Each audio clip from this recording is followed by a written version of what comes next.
मानुष के आज के इस कार्यक्रम में हमारे साथ प्रख्यात पुरातत्वविद पद्मश्री श्री यशोधर मठपाल जी हैं। तो आइए हम जानते हैं आपसे कि लोक संस्कृति और इस संग्रहालय को बनाने के लिए आपने क्या किया है।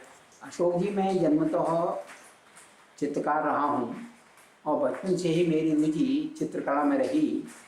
बाद में मैंने लखनऊ कला विद्यालय से 5 साल का फाइन आर्ट का डिप्लोमा किया और डिप्लोमा करने के बाद मुझे जिज्ञासा हुई कि ये चित्रकला का उद्भव कहाँ से हुआ, या मनुष्य चित्र क्यों बनाता है, या नृत्य क्यों करता है, गाना क्यों गाता है।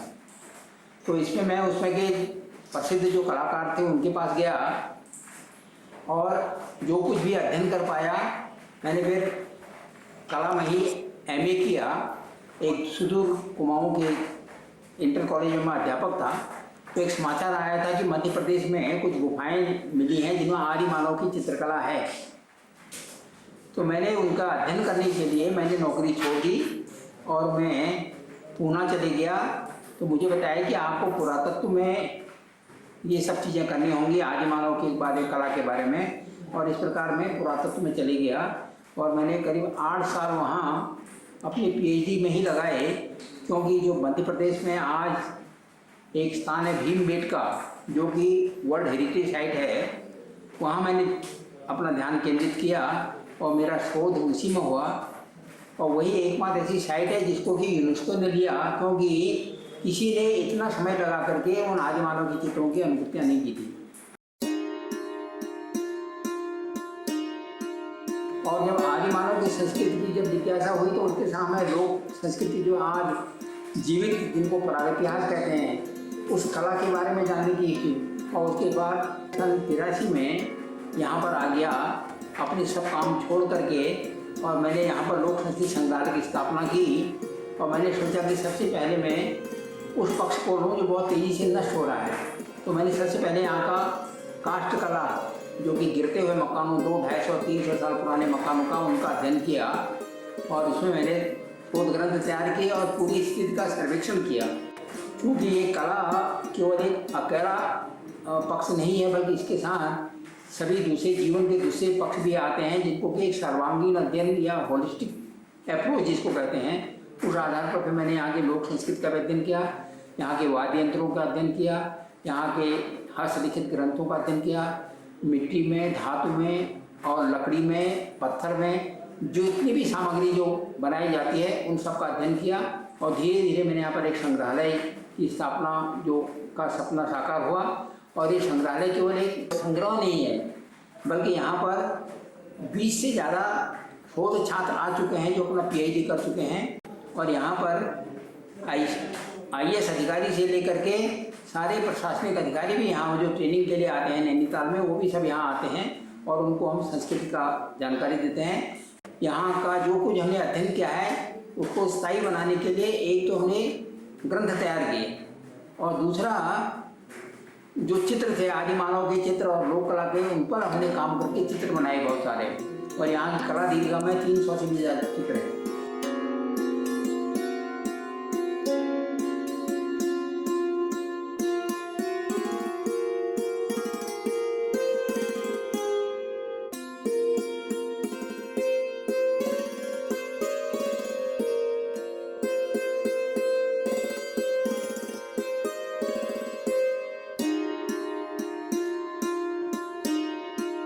तो ये अपने आप में आर्कियोलॉजिकल म्यूजियम भी है और हिस्टोरिकल म्यूजियम भी है और कल्चरल म्यूजियम भी है। यहाँ सबसे पुरानी जो चीज़ आपको देखने को मिलेगी वो है 15 करोड़ साल पुराने जीवाश्म, जिसको हम एमोनाइट्स भी कहते हैं। और जिस समय ये पूरा क्षेत्र समुद्र में डूबा हुआ था उस समय के ये समुद्री जीवों के अवशेष हैं। हमारे देश में लगभग 600 ऐसी साइट्स हैं जहाँ पर इस प्रकार की पुरातात्विक कला मिलती है। और बाबूजी को इसी कार्य के लिए वर्ष 2006 में पद्मश्री से नवाजा गया था, आर्ट एंड आर्ट प्रिजर्वेशन, क्योंकि इन्होंने लगभग 30 साल गुफाओं में बैठकर टू द स्केल रिकॉर्डिंग करी है वहाँ की गुफा कला की। इस संग्रहालय का एक मुख्य उद्देश्य है कि उत्तराखंड की जो विलुप्त होती हुई सांस्कृतिक संपदा है और कला है उसको भी संरक्षित करना और उसका प्रचार प्रसार करना। तो इसलिए यहाँ पर हम लोगों ने समय के साथ साथ जो भी विकास हुआ है उसको भी हम लोगों ने प्रदर्शित वगैरह किया है। यहाँ आप देख रहे हैं उत्तराखंड की प्राचीन ईंटें, करीब 2500 साल पुरानी ये ईंटें हैं। यहाँ जो आप देख रहे हैं पेंटिंग्स हैं, फोटोग्राफ्स हैं, ये सब हम पिताजी के द्वारा ही खींचे गए हैं। ये ओम पर्वत आप देख रहे हैं कि ओम पर्वत में बर्फ पिघल रही है, ग्लोबल वार्मिंग हो रही है। 1990 का जो एक वो फोटोग्राफ है उसमें आप देखने की कितनी अधिक बर्फ वगैरह थी। धीरे धीरे घटते घटते 2010 का भी एक पेंटिंग बनाई है जिसमें नाम मात्र की बर्फ रह गई है। तो इस तरफ भी हमें ध्यान देना बहुत जरूरी है। ये सभी हमारे प्रकार के बर्तन हैं, आज ये विलुप्त हो गए हैं। और सबसे बड़े दुख का विषय यह है कि नई पीढ़ी है वो उसको रखना नहीं चाहती है और इसको औने पौने दामों पे कबाड़ियों को बेचते हैं, वो उसको गला करके फिर वो नए बर्तन वगैरह बनाते हैं। तो हम लोगों ने यहाँ का जो है ट्राइबल कल्चर है या यहाँ का लोकल फोक कल्चर है उसको भी संरक्षित वगैरह किया है। मछली पकड़ने के उपकरण होते थे या रस्सियाँ वगैरह बनाते थे या और भी कई प्रकार की जो चीज़ें होती थी। ये आप देख रहे हैं ये टोकरियाँ जो हैं मुख्य रूप से थाड़ू बुक्सा वगैरह जनजातियों की टोकरियाँ हैं, जो कि एक बहुत अच्छा सोविनियर के रूप में भी डेवलप हो सकता है। ये सभी वही है प्री मेटल इकोनॉमी के हमारे सामग्री रखने की बर्तन वगैरह है। इसमें अनाज रखा जाता था, आटा वगैरह। ये भी करीब 150 साल पुराना है। इस शोकेस में आप देख रहे हैं कि सब ये नापने के उपकरण हैं। इसमें शेर जिसको कहते हैं 1 किलो का जो बांट होता है उससे लेकर के नाली, हमारे यहाँ बाटर सिस्टम होता था पहले उपयोग में आता था। ये यहाँ पर आपके पूजा के बर्तन और ये सब सामग्री वगैरह रखी हुई है। पूजा में अलग अलग प्रकार के गड़बे कहते हैं, ये लोटे हुआ करते थे इसमें है। अब ये सब आजकल पसंद से बाहर हो गए हैं। इस शोकेस के अंतर्गत हमारे यहाँ विविध मौक़ों पर बजाए जाने वाले जो हमारे वाद्य उपकरण हैं वो दिखाए गए हैं। जैसे ये रणसिंगा है और दमुआ है और मशक बाजा है, ढोल होता है और तुरतुरी होती है, हुड़का होता है। ये सब अलग अलग प्रकार के हैं। इसमें आप देख रहे हैं कि 1857 के समय के ये कुछ आग्नेय अस्त्र जो हमारे नैनीताल के ताल से निकाली गई हैं, ये भी महत्वपूर्ण है। ये हमारे यहाँ के पांडुलिपियाँ हैं, हाथ से बने हुए कागज़ पर और हस्तलिखित हैं। ये करीब 350 से 400 साल पुराने हैं। और साथ में ये जिसको हम लोग कहते हैं कुंडलित पुस्तकें कहते हैं, जो कुंडलियाँ हैं जो हमारी, और इसमें एक कुंडली तो करीब 72 फुट लंबी है। तो ये भी एक बहुत बड़ी धरोहर है। और आप ये देख रहे हैं ये पेंटिंग, ये बहुत महत्वपूर्ण पेंटिंग वगैरह है, ये बनाई गई है। और ये माउंट कैलाश की है, जो हमारे शिवलिंग की परिकल्पना हमारे मंदिरों में है, उसी रंग से इसमें दिखाई दिया है। और शायद हमारे जो मनीषियों ने जो यूज़ किया है कि वो उनका तीसरा नेत्र है, तो आपको तीसरा नेत्र भी दिखाई दे रहा है। और बाघ की खाल ओढ़े हुए बागंबर है, वो तो बर्फ ऐसी लग रही है कि बाघ की खाल जैसी लग रही है। तो इसको देखने के लिए भी यहाँ पर कैलाश मानसरोवर यात्रा दल के लोग यहाँ पर आते हैं। ये आप देख रहे हैं डिकरे वगैरह आप देख रहे हैं अलग अलग बनाए हैं। शिव जी का परिवार बनाया जाता है और इनकी पूजा की जाती है। संग्रहालय का एक कार्य ये भी है कि हम इस प्रकार की कार्यशालाएं भी यहाँ पर आयोजित करते हैं कि हमारे जैसे कि लोक कला का भी संरक्षण हो और वो आगे की पीढ़ी में भी हो जाए। चाय का ये बागान, बहुत खूबसूरत बागान आप यहाँ पर देख रहे हैं। तो इस माटी की खुशबू में चाय की खुशबू को आप महसूस कर सकते हैं।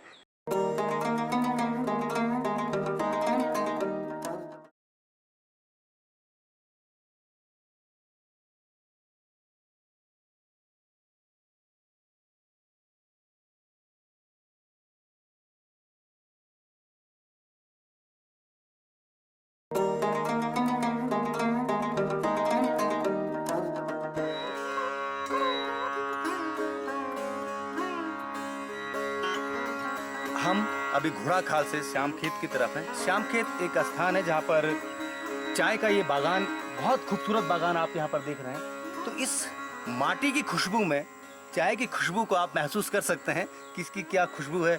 इन पत्तों की जो ये भीनी भीनी खुशबू, हाँ, बहुत ही खूबसूरत इसकी खुशबू जो हमें मेरी नाक को लग रही है। मैं आपको क्या बताऊं, ये चाय का खूबसूरत बागान आपको दूर तक फैला हुआ दिखाई दे रहा है।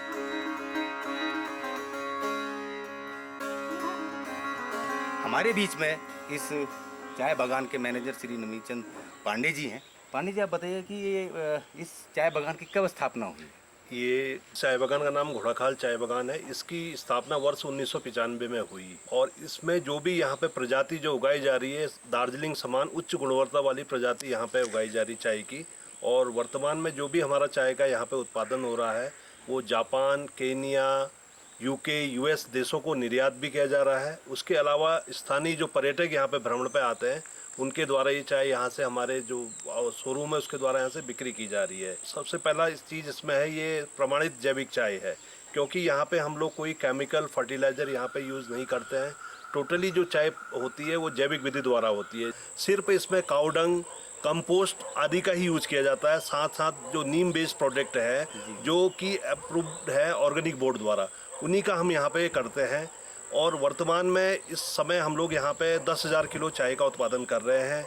इस चाय की सबसे विशिष्ट विशेषता ये है कि इसमें हाईली एंटीऑक्सीडेंट है, जो कि cancer, high blood pressure, high blood sugar के लिए अत्यंत लाभदायी है। इस वजह से धीरे धीरे हमारे मतलब लोगों के बीच में जो हेल्थ के प्रति कॉन्शियस हैं उनमें अवेयरनेस बढ़ी है तथा इस चाय का कंजम्पशन भी दिन प्रतिदिन बढ़ रहा है। पांडे जी, मैं चाहता हूँ कि आप हमको थोड़ा सा इसका प्रोसेस कैसे होता है, किस तरह से चाय बनती है, क्या आप हमको दिखा सकते हैं वो? जी जी जरूर, अभी आपको हम दिखाते हैं फैक्ट्री में। जी। ये जो फर्स्ट प्रोसेस है मतलब चाय पत्तियाँ तोड़ने के उपरांत ये फैक्ट्री में लाया जाता है। फैक्ट्री में इसको विदरिंग ट्रक बोलते हैं। विदरिंग ट्रक में ये बिछाई जाती है चाय, हरी पत्तियाँ। इसमें करीब 14 घंटे का टाइम लगता है इसका मॉइस्चर हटाने में। करीब 65% इसका मॉइस्चर हटाया जाता है ठंडी हवा देके। जब लीफ विदर हो जाती है उसके उपरांत इस हॉपर द्वारा ये मशीन में इसको फीड करते हैं। इसमें करीब 50 से 55 मिनट का टाइम लगता है। उसके उपरांत इसको फर्मेंटेशन फ्लोर पे इसको बिछा दिया जाता है फर्मेंटेशन के लिए। यही प्रक्रिया है जब इसमें naturally colour, flavour, aroma fermentation के दौरान आता है। लीफ में स्वीट फ्लावरी एरोमा आएगा, इसका मतलब ये तैयार है। जब फूलों वाली सुगंध आएगी इसमें और प्रोमिनेंट, इसका मतलब लीफ तैयार है। उसके उपरांत इसको फिर ड्रायर में सुखाने के लिए ले जाते हैं। जी जी जी। इसमें 120 डिग्री सेंटीग्रेड का तापमान दिया जाता है हॉट एयर चला के। तो इसमें पूरी परफोरेटेड ट्रे है, मतलब वो ट्रे में पूरे छेद है, उसमें पूरी गर्म हवा खिलती है ऊपर नीचे, उसमें चाय सूख के यहाँ फाइनल निकलती है। इस प्रक्रिया में 22 से 24 मिनट का समय लगता है। और जो चाय निकलती है वो बल्क फॉर्म में निकलती है, मतलब उसमें समस्त ग्रेड उपलब्ध होते हैं। उसके बाद उसको ठंडा होने दिया जाता है। उसके उपरांत ये सॉर्टिंग मशीनें हैं, इन मशीनों में इनकी ग्रेडिंग और सॉर्टिंग की जाती है। सॉर्टिंग के उपरांत इसको हम बीन्स में रखते हैं। मॉइस्चर टाइट है, मतलब मॉइस्चर में कोई मॉइस्चर जिससे चाय को खराब ना करे। जी। एयर टाइट आपके कंटेनर है उसमें रखा जाता है। तो ग्रीन टी मतलब ग्रीन टी कुछ विशेष आप उसमें डालते हैं? नहीं नहीं, कुछ नहीं, all natural. All natural। Natural, मिलाया कुछ नहीं जाता, कोई भी चाय में मिलाया कुछ नहीं जाता। धन्यवाद पांडे जी। धन्यवाद। और उम्मीद करेंगे कि चाय की चुस्की जी। आपके साथ जरूर इस ग्रीन टी की जैविक खाद से बनी हुई चाय की चुस्कियां हम सब साथ लेते हैं।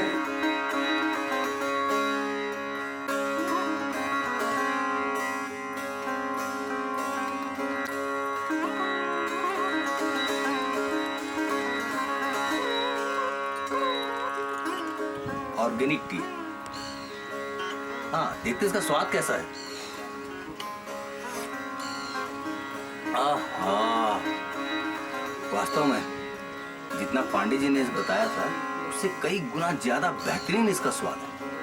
स्वाद भी और स्वास्थ्य भी। ओ मेरा ओ मेरा ओ मेरा नाक में ना थूली ना तिन कस के जानू द्वार हट। नाक में ना थूली ना तिन कस के जानू द्वार हट।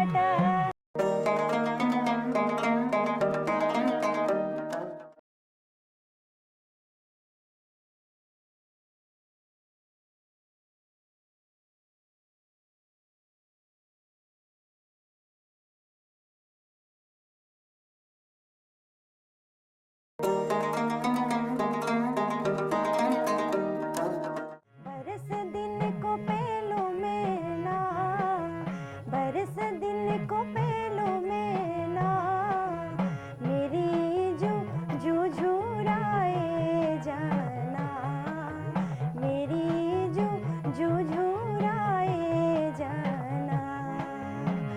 लंबा गाड़ा तीखा चला यूं बाली लुड़ू का, मैत को निसास ऊंचा ऊंची धुड़ू का। लंबा गाड़ा तीखा चला यूं बाली लुड़ू का, मैत को निसास ऊंचा ऊंची धुड़ू का।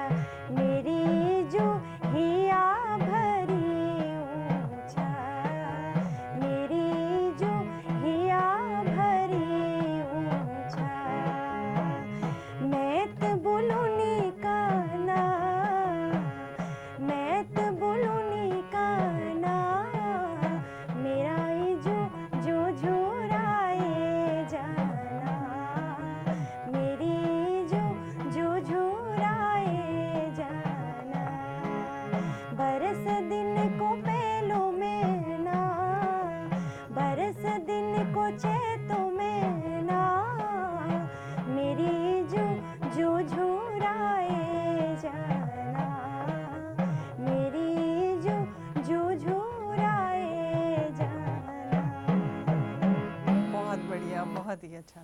ये आप कहाँ पे अपने त्योहारों में या किस ये तरह के गीत? इस तरह के गीत वैसे तो चैत में ही गाए जाते हैं, और मैंने देखा है अभी हमारे समाज में शेड्यूल कास्ट होती है, नीचे तबके के लोग, मिरासी लोग, तो चैत के महीने में वो हर घर पे जाके अपने जो ब्राह्मण एरिया, ठाकुर एरिया जो भी होता था उनके गांव में, उधर जाके ये हुड़का ले जाके, क्योंकि मिरासियों के खून में ही संगीत होता है, तो वो बिना सीखे उनके गले से इतना सुंदर सुर निकलते थे, तो वो ये गाते थे। अच्छा। चैत के महीने में हर किसी के घर पे जाके, देहरी पे जाके ये गाने गाए जाते थे, और इसके फलस्वरूप घर वाले कुछ फल, चावल, धनराशि, कपड़ा उन्हें भेंट स्वरूप देते थे। आज मैं देख रही हूँ, मुझे बहुत अच्छा लग रहा है, आपका पहरावा बहुत सुंदर लग रहा है। तो आपने ये क्या क्या पहन रखा है, मुझे थोड़ा इसके बारे में विस्तार से बताएं। ये हमारे उत्तराखंड का पारंपरिक परिधान है, रंगाली पिछौड़ा। अधिकतर मंगल कार्यों में, जैसे शादी और किसी का अगर जन्म उत्सव, उस समय ये पहना जाता है, और अधिकतर दुल्हनें इसे पहनती हैं, उसका सबसे पवित्र वस्त्र माना गया है। अच्छा, तो ये रंगाली खुद पिछौड़ा बनाते हैं या ये नहीं, ये बाजार में तो मिलता है? बाजार का है, लेकिन पुराने ज़माने में, अभी तो आज से कम 20-25 साल पहले ये खुद बनाया जाता था, क्योंकि ये कपड़ा लाया जाता था जो पीला दिख रहा है ना आपको, हाँ, ये लाया जाता था मार्केट से, बिल्कुल झांझ बोलते थे इस कपड़े को, और फिर घर पे लाके इसमें कुमकुम का छपाई होती थी। अच्छा, तो सब रंग लोग खुद करते थे, हाँ, घर पे ही पहले करते घर थे। पे ही होता था। ये अब मशीनों में बन के अब इसका थोड़ा वेस्टर्नाइज रूप आप देख रहे हैं। अच्छा, आपने नथ डाल रखी है जो बहुत सुंदर लग रही है, आपके चेहरे पे बहुत जच रही है, और कान में भी कुछ डाला है। हाँ, तो ये ये- भी यहीं का? हाँ, ये नथ इधर ही पहनी जाती है, ये कुमाऊं की ही है। अभी आप गढ़वाल साइड में जाएंगे तो ये नथ आधी भरी हुई रहती है, लेकिन कुमाऊं में पूरी खाली नथ रहती है। अच्छा, ये कुमाऊं और गढ़वाल का थोड़ा सा फर्क है। फ़र्क है नथों में। तो इस तरह के गीत वगैरह आजकल आपको सुनने को मिलते हैं या आपने ये सीखे हैं? हमारे कुछ ऐसे लोग जो विरासत में काफ़ी कुछ छोड़ गए हैं, उन्हीं को थोड़ा सा अपग्रेड करके हम लोग भी गाते हैं। अच्छा। चाहे हम नया कितना भी गा लें ना, लेकिन कहते हैं ना कि पुराना गुड़, पुराना चावल, हाँ, और पुरानी शराब, हाँ। और पुराने गीत, हाँ, ये भुलाए नहीं भूले जाते हैं। एक गीत हम आपको सुना रहे हैं, इसमें एक द्वाराहाट जगह है हमारे उत्तराखंड में, वहाँ पे एक बड़ा अच्छा मेला लगता है द्वाराहाट में। तो जीजा जी जो हैं वो अपनी साली से कह रहे हैं, रिक्वेस्ट कर रहे हैं कि चलिए साली जी आपको घुमा के लाते हैं, लेकिन साली तरह तरह के बहाने बना रही है। सुनिएगा, गीत के माध्यम से आपको सुना रहे हैं। ठीक। ओ बिना कस के जानो द्वार हटा, ओ बिना कस के जानो द्वार हटा, साई को देख जानो द्वार हटा, साई को देख जानो द्वार हटा। अरे ओ बिना कस के जानो द्वार हटा, मेरा बिना कस के जानो द्वार हटा, मेरा बिना। साई को देख जानो द्वार हटा, साई को देख जानो द्वार हटा। ओ मेरा पाँव में पायल न तिन कस के जानो द्वार हटा, पाँव में पायल न तिन कस के जानो द्वार हटा। वह सुनार वह गड़ों द्वार हटा, अच्छा बिना। वह सुनार वह गड़ों द्वार हटा। हिटा हिटा हिट साई को देख जानो द्वार हटा, हिट साई को देख जानो द्वार हटा। ओ मेरा, ओ मेरा, ओ मेरा नाक में न थूली न तिन कस के जानो द्वार हटा, नाक में न थूली न तिन कस के जानो द्वार हटा। वह सुनार वह गड़ों द्वार हटा, अच्छा बिना। वह सुनार वह गड़ों द्वार हटा।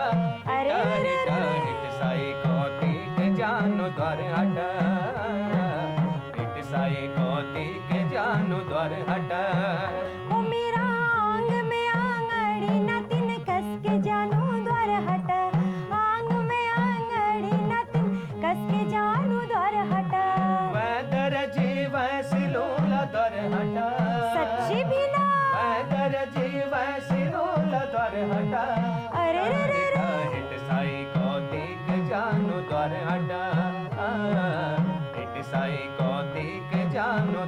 हटा ओ मेरा जेब में डबल न तीन कस के जानू द्वार हटा जेब में डबल न तीन कस के जानू द्वार हटा एटीएम वह बेलूला द्वार हटा एटीएम वह बेलूला द्वार हटा अच्छा हिटा हिट साई को देख जानू द्वार हटा हिट साई को देख जानू बरखा लागी बरखा लागी बरखा लागी अरे रे रे बरखा लागी बरखा लागी बरखा लागी ओहो बरखा लागी बरखा लागी बरखा लागी ओहो बरखा लागी बरखा लागी बरखा लागी पाको बार मासा हो नरण कमल पाको चेता